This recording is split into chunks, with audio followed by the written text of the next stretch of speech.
તો વાગી ગયા છે અત્યારના 9:30 અને જિંદગીમાં કાંડ તો બહુ કર્યા, થોડુંક કરમ કરવું છે એટલે મણની સાણ છે એ ભરવા માંડ્યા છે અને જવાનું છે કબૂતરને નાખવા.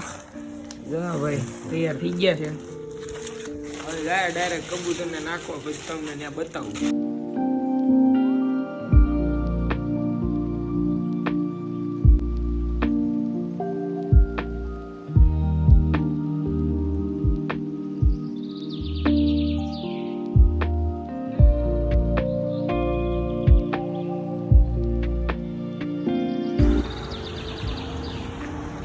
અત્યારે પાછા ત્રીજા કબૂતર આવી ગયા છે છાણ નાખવા.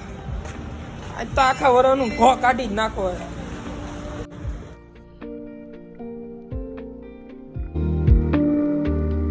હવે સડાતા તો સડાઈ ગયું, ઉતરવામાં ભીની પડવાની છે.